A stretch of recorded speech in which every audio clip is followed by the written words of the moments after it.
Hey guys, welcome back to the channel Talks with Sanya.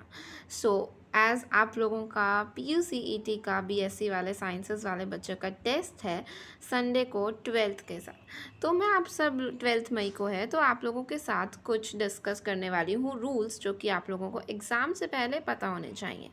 And last minute tips भी मैंने 1 month पहले आप सब लोगों के साथ डिस्कस शेयर की थी, तो वो वीडियो को भी ज़रूर देख लेना। उससे भी आप लोगों को काफ़ी इन्फॉर्मेशन पता चलेगी कि how to attempt your exam, कैसे हम कॉम्पिटिटिव एग्ज़ाम्स को अटेम्प्ट करके अच्छा स्कोर ला सकते हैं। तो फ़िलहाल अभी आप लोगों को दिखाती हूँ कि ये PUCET का एग्ज़ाम हमें देना है। अभी संडे को ही है, 4 ईयर का इंटीग्रेटेड कोर्स है। इसके लिए डायरेक्ट 9th पेज पर चलते हैं बिना किसी टाइम वेस्ट किए। हो सके तो वीडियो को 1.5x पे देख लेना। फटाफट से सारे रूल्स आप लोगों को डिस्कस करूँगी और टाइम मत वेस्ट करो, अपना अच्छे से प्रिपरेशन करना। All the best for your exam. But उससे पहले चैनल को सब्सक्राइब कर लो यार, अगर अभी तक नहीं किया है तो चलो, आप लोगों को ये तो सारी चीज़ें पता ही हैं। ये तो कुछ नया बात है नहीं आप सब लोगों के लिए कि 12 को एग्ज़ाम है, चंडीगढ़, लुधियाना, मुक्तसर और होशियारपुर के अंदर है। ठीक है जी, कौन कौन सी फील्ड्स में है ये आप लोगों को पता है, इसमें भी कुछ दिक्कत वाली बात हमारे लिए है नहीं है। एंड ये देखो, मैथमेटिक्स, केमिस्ट्री, फिज़िक्स, बायोलॉजी, कितने कितने क्वेश्चंस आप लोगों के आने हैं। होप सो ये भी पहले पता होगा, मैंने पुरानी वीडियोस के अंदर ये बातें बताई हैं। टोटल मार्क्स कितने हैं और कितने सब्जेक्ट के लिए कितनी ड्यूरेशन मिलेगी। अब आपका एग्ज़ाम होगा कैसे, OMR शीट्स पर आप लोगों का एग्ज़ाम है, तो कुछ रूल्स डिस्कस करूँगी और क्या क्या चीज़ें आप लोगों को अपने साथ लेकर जानी पड़ती हैं और कैसे आप लोगों को अटेम्प्ट करना है, क्या क्या चीज़ें नहीं करनी है, वो हमारे प्रोस्पेक्टस में रिटर्न है। कुछ रूल्स हैं वो आप लोगों के साथ डिस्कस कर रही हूँ। सबसे पहला जो हमारे पास ये आपको वो बताया कि ये PCB, PCM या खाली मैथमेटिक्स वाले बच्चे कर सकते हैं, ये भी पता है आप लोगों को। 5th पॉइंट पर आओ कि इंग्लिश मीडियम में ही आपका एग्ज़ाम होगा सिर्फ। ओके, आप लोगों को क्या होगा, OMR शीट दी जाएगी जो कि भी उस टाइम जाके समझ आ ही जाएगा। OMR शीट्स वो सर्कल वाली आंसर, आपको ऑप्शंस मार्क करने होते हैं और क्वेश्चन पेपर की बुकलेट भी दी जाएगी।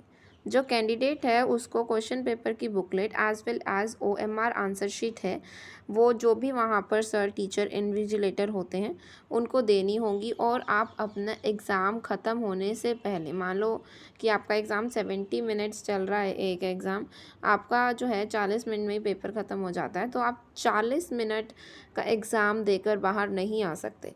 अगर एक 20-30 बच्चों का स्लॉट एक बार के अंदर अंदर गया है तो वो इकट्ठे ही 30 बच्चे बाहर आएंगे। ऐसे नहीं है कि किसका हो रहा है एग्ज़ाम तो वो बाहर आता जा रहा है, वो कंडीशन नहीं है। ओके, तो फिर देखेंगे कि नो पेज या पार्ट, और ध्यान रखना ये बातें मोस्ट इम्पॉर्टेंट हैं। कोई भी पेज या OMR शीट का पेपर फटना नहीं चाहिए। क्वेश्चन पेपर का या आंसर शीट का कुछ भी फटा हुआ होगा आपका तो वो आपकी रिजेक्ट हो जाएगी।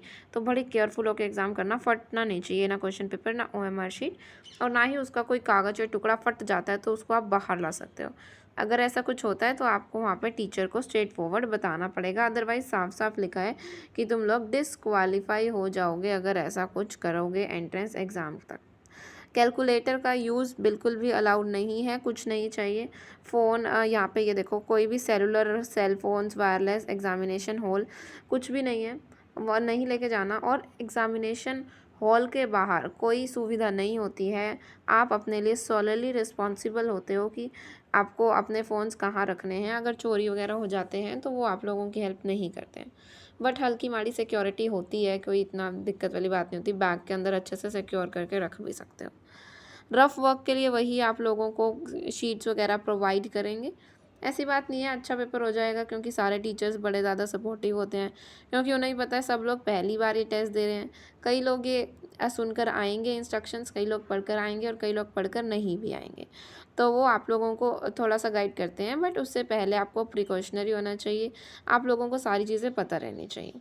जो कैंडिडेट है वो इंश्योर करे कि जो आंसर्स हैं to the questions are attempted on the specially prescribed answer sheet. जो भी आंसर हैं सभी के सभी आप मार्क्ड होने चाहिए OMR शीट पर आपकी। कोई भी आंसर ऐसा नहीं होगा कि जो मतलब सेपरेट पीस ऑफ पेपर पे लिख दिया है आपने कहीं बुकलेट वगैरह पे, तो आपका कंसीडर्ड नहीं होगा। जितना काम आपने OMR पर किया है वही होगा। कई बार ऐसे होता है ना कि कई लोग ऐसे एग्ज़ाम करते हैं, क्वेश्चन पेपर पे ही एक जगह साइड लिखते रहते हैं, इसका आंसर ए, इसका आंसर सी, डी, और OMR पे सोचते हैं कि बाद में करेंगे, बट उनका टाइम चला गया और OMR में उन्होंने 10 ही मार्क किए हैं क्वेश्चंस, तो उनके सिर्फ 10 क्वेश्चंस के ही मार्क्स ऐड ऑन होंगे, किसी और पेपर पर लिखे हैं तो वो कंसीडर नहीं होंगे। ओके, नेगेटिव मार्किंग है 25% मार्क्स की डिडक्ट, तो सही आंसर ही करके आना, गलत आंसर मत देना। 2 मार्क्स अवॉर्ड किए जाएंगे हर एक सही आंसर के लिए, और हर गलत आंसर के लिए 0.5 मार्क्स आप लोगों के डिडक्ट कर लिए जाएंगे। और उसके बाद जो भी 20 मिनट एक्स्ट्रा दिए जाएंगे जो भी विजुअली हैंडीकैप्ड पर्सन्स हैं उन लोगों को। एंड क्या कहते हैं, रिज़ल्ट तो देख लो यार कब आएगा, जब भी रिज़ल्ट आएगा उसके बारे में हम डिस्कस करेंगे, आंसर की वगैरह आएंगी तो वो PUCHD रिज़ल्ट्स वाली वेबसाइट पर आने वाली हैं। ओके, नीचे चलते हैं ज़रा थोड़ा सा। कोई भी कैंडिडेट है वो डिस्टर्बेंस नहीं करेगा। अगर आप वहाँ पर टीचर से मिसबिहेव करते हैं किसी भी तरीके का, तो आप लोगों को सुपरिटेंडेंट या डिप्टी सुपरिटेंडेंट अगर उसी टाइम बाहर जाने के लिए कहता है तो आ जाना, बस डिस्क्वालीफाई हो जाओगे एंट्रेंस टेस्ट के लिए। इससे अच्छा है कि आप अपने अच्छा बिहेवियर ही रखें वहाँ पर। फिर आता है कोई भी कैंडिडेट या उसके पास कोई भी उसकी बुक्स वगैरह नहीं, कोई भी नोट्स वगैरह नहीं होने चाहिए। अगर चीटिंग केस बनता है तो आप डायरेक्ट आउट हो जाएंगे वहाँ से। 9th और 10th पेज पर हैं सारी इंस्ट्रक्शंस आपके एग्ज़ाम से रिलेटेड प्रोस्पेक्टस के। जो PUCET का एग्ज़ाम है वहीं से उठाया मैंने, तो ये देख सकते हैं आप वहाँ वेबसाइट पर जाकर। 19th देखो पॉइंट क्या है, जो सुपरिटेंडेंट या ऑब्जर्वर है अगर वो आप लोगों को क्या करते हैं, निकाल देता है, एक्सपेल कर देता है एग्जामिनेशन सेंटर पे किसी भी केस के रिगार्डिंग, तो उससे आगे कोई बड़ा डिसीजन नहीं है। तो अच्छे से बिहेव करना वहाँ पर प्लीज़, अगर आप बाहर निकलते हैं तो आपका एग्ज़ाम गया पानी में। If any answer sheet of a candidate या सब्सिक्वेंटली उसको ऐसा दिखता है कि इस बच्चे ने कहीं से चीटिंग कर रहा है, किसी का देख रहा है, कॉपी कर रहा है, तो भी फाइनल डिसीजन जो होगा वो सुपरिटेंडेंट का होगा। अगर वो आप लोगों को बाहर निकालेंगे तो आपका एग्ज़ाम रेलेवेंट आंसर शीट को कैंसिल कर देंगे वो, तो उसमें कुछ दिक्कत नहीं होगी, ठीक है। और उसके बाद अगर कैंडिडेट अपना नाम या कुछ ऐसा आइडेंटिफिकेशन मार्क छोड़ता है, कि कई बार होता है ना जिन लोगों ने चेक करना है उसके अंदर तो यार मेरे मामा की ड्यूटी है, मेरे पापा की ड्यूटी है, तो चलो मैं अपना कुछ ऐसा ऐसा मार्क छोड़ के आता हूँ, वही एग्ज़ाम अगर ऐसा कुछ कैंडिडेचर जो भी है पहचान लेता है कोई और पर्सन, तो आपका एग्ज़ाम उसी टाइम हो जाएगा कैंसिल, तो भी आप लोगों का वो एग्ज़ाम चेक होने के लिए फ़र्दर नहीं जाएगा। PU थोड़ा सा एग्ज़ाम कैंसिल करने में बड़ा स्ट्रिक्ट है, मज़े आते हैं एग्ज़ाम कैंसिल करने में उनको, तो प्लीज़ ऐसी कोई भी छोटी मोटी गलतियाँ मत करना जब स्पेशली उन्होंने मेंशन भी कर दिया है तो। कोई भी पर्सन या कैंडिडेट डिस्क्वालीफाई कर दिया जाएगा पंजाब यूनिवर्सिटी के एग्ज़ाम देने के लिए 5 साल तक, या कोई भी एंट्रेंस देने के लिए, कब किस मैनर में, अगर वो हेल्प करता है किसी भी बच्चे की इस एग्ज़ाम के अंदर उसको चीटिंग वगैरह करवाने में। एंड अगर देखा जाता है कि जो कैंडिडेट है वो विलफुली जो है अपना कंसील कर रहा है या मिस रिप्रेजेंट कर रहा है कोई इन्फॉर्मेशन, कोई इधर उधर अपना इन्फॉर्मेशन बांट रहा है, तो भी जो डिपार्टमेंट है उस यूनिवर्सिटी का, पंजाब यूनिवर्सिटी का, कैंसिल कर देगा क्लेम वगैरह। इतना काम की चीज़ें नहीं है वैसे ये, तो ये सारी चीज़ें आपको पता होनी चाहिए। एंड जब भी जाओगे आप अपना एक साथ में आइडेंटिटी प्रूफ ज़रूर लेकर जाना, कुछ भी हो सकता है, आधार कार्ड, लाइसेंस, पैन कार्ड, कुछ भी एक लेकर जाना, अपना valid government authorised identity card. ये देखो कोई भी कैंडिडेट 2 ऑनलाइन एंट्रेंस फिल नहीं कर सकता है, तो आपको पता ही था। और अपना एडमिट कार्ड ध्यान रखना, सबसे बड़ी बात कि अपना एडमिट कार्ड आप लोगों के पास होना चाहिए। अगर एडमिट कार्ड लेकर नहीं जाओगे एग्ज़ाम में नहीं बैठने देंगे वो। बहुत बार बार आप लोगों को बता रही हूँ कि एडमिट कार्ड तो होना ही होना चाहिए। एडमिट कार्ड नहीं है तो एग्ज़ाम भी नहीं है। ओके, एडमिट कार्ड होगा। ये देख लो एडमिट कार्ड के बारे में यही भी लिखा हुआ है कि जो एडमिट कार्ड इशू किया गया था कैंडिडेट के लिए वो उसके पास होना चाहिए। No candidate shall be allowed to take the test without the admit card. जो भी है एडमिट कार्ड, नहीं तो एडमिशन प्रोसेस वहीं पर ख़त्म हो जाएगा आप लोगों का, अगर एडमिट कार्ड आपने डैमेज किया है या गुम किया है, जो भी कंडीशन इसके रिगार्डिंग फर्दर होना है। ऑनलाइन एंट्रेंस फॉर्म एक बार सबमिट कर दिया है, आप उससे बैकअप नहीं कर सकते। ये बाद की चीज़ें हैं। जिन लोगों का रिज़ल्ट आ गया, क्वालिफ़ाइड या नॉन क्वालिफ़ाइड में रिज़ल्ट आया, तो उसके बाद जिसने पीयू का फॉर्म भरा है तो वो भरा जाएगा।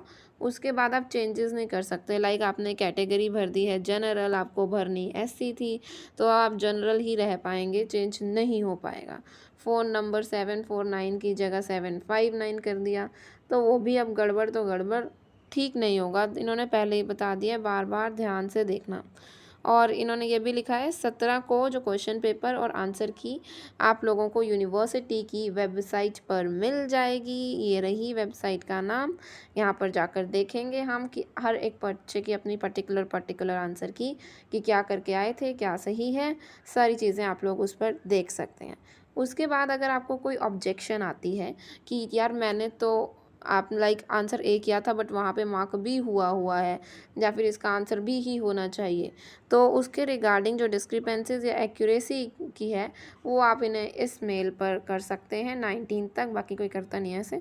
फिर भी अगर किसी को कोई ऑब्जेक्शन है या डिस्क्रिपेंसी है, उसको कोई प्रॉब्लम है, तो वो इस वेबसाइट पर कर सकता है। संडे तक का टाइम है, 19 तक का, 1 हफ्ता लगेगा आपका इस सब कामों में। उसके बाद ये ख़त्म ही है बस रूल्स। जो भी ऑब्जेक्शंस हैं वो आगे वो काम कर लेंगे। आगे फर्दर आप जो है प्रोस्पेक्टस को रिव्यू भी कर सकते हैं।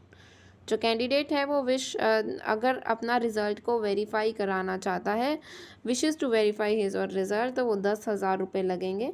और जो कैंडिडेट वो है का हमारी पंजाब यूनिवर्सिटी है, वो ये लिखा होगा कहीं ना कहीं 3 दिनों के अंदर जो है आप लोगों का काम करके आपको बता देगी, आपका डिक्लेरेशन बता देगी।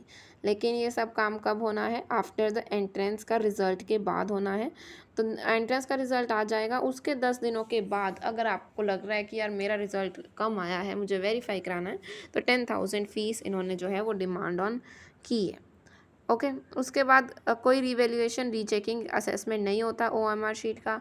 अगर आपको कि यार अभी मैं लाइक होशियारपुर में हूँ, तो मुझे तो जाना है कि मेरा रिज़ल्ट सही नहीं आया है, तो मैं क्या करता हूँ, चंडीगढ़ चला जाता हूँ और वहाँ जाकर पीयू में अपनी ओएमआर शीट खुलवाता हूँ। चलो ऐसे तो वो खोलेंगे नहीं, अगर पैसे देके भी खोल दें तो भी कोई दिक्कत नहीं है। किसी भी कंडीशन में नहीं खोलेंगे, टाइम वेस्ट करोगे यहाँ पर जस्ट अपना आकर। आपकी ओएमआर शीट्स नहीं चेक होंगी, नो सेप देयर विल बी, कोई वैल्यूएशन नहीं होगा। ओएमआर शीट या बुकलेट आप लोगों को नहीं दिखाई जाएगी, जितनी मर्जी रिक्वेस्ट कर लें अपनी बुकलेट वगैरह देखने के लिए। तो मोटे मोटे रूल्स आप लोगों को मैंने सारे बता दिए हैं, यही चीज़ें हैं प्रोस्पेक्टस में से बताई हैं बिल्कुल। और यहाँ भी ध्यान है कि आप अपना ये मत भूल जाना कि हमारे तो मेल पे आ जाएगा रिजल्ट कार्ड, कोई बात नहीं।